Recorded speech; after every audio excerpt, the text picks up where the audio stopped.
Oke, selamat pagi teman-teman, kembali lagi bersama saya Arthur di sini. Jadi hari ini saya akan membahas mengenai siklus nitrogen, salah satu siklus yang penting bagi kehidupan makhluk hidup yang ada di bumi.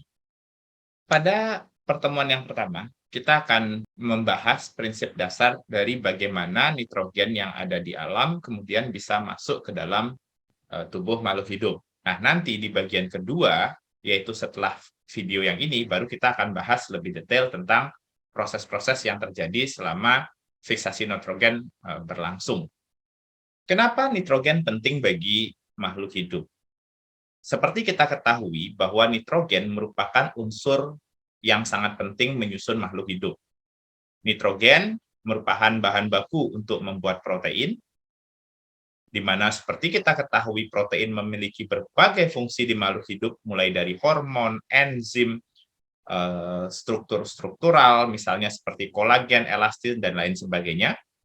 Kemudian nitrogen juga menjadi sumber bahan baku untuk pembentukan asam nukleat, seperti DNA dan RNA, dan nitrogen juga bahan baku untuk membuat pigmen, seperti misalnya klorofil yang berperan penting dalam proses fotosintesis, dan banyak lagi fungsi-fungsi lain dari nitrogen.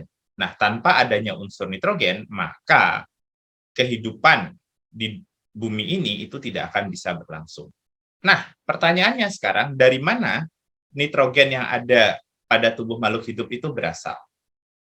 Kalau kita melihat pada diagram ini, sumber nitrogen yang diperoleh oleh makhluk hidup itu ada 3. Yang pertama adalah dalam bentuk gas yang ada di udara dengan jumlah 72%. Kemudian ada zat anorganik yang terlarut di air atau kemudian ada di dalam tanah ataupun yang tersedimentasi di perairan. Kemudian dalam bentuk organik, ya, dari hasil pelapukan ataupun jasad-jasad makhluk hidup yang telah mati.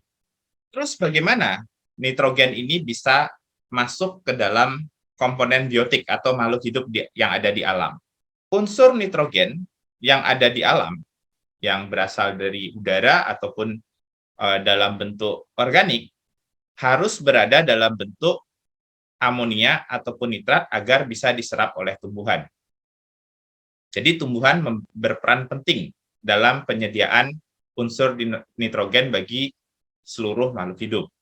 Nitrogen itu akan diubah menjadi amonia melalui proses fiksasi nitrogen, sedangkan nitrogen organik akan diubah menjadi amonia.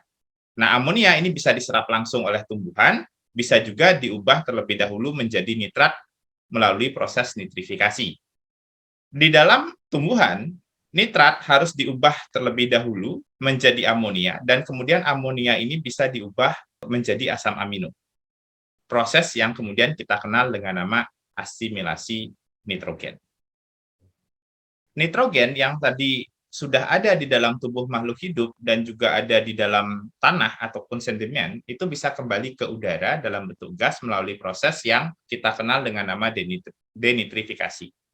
Jadi ketika makhluk hidup mati, seperti yang sudah dijelaskan sebelumnya, sisa-sisa dari makhluk hidup ini akan ada dalam bentuk nitrogen organik yang kemudian didekomposisi menjadi amonia. Nah, amonia kemudian diubah menjadi nitrat melalui proses nitrifikasi, dan nitrat ini kemudian bisa dikembalikan menjadi bentuk gas melalui proses denitrifikasi.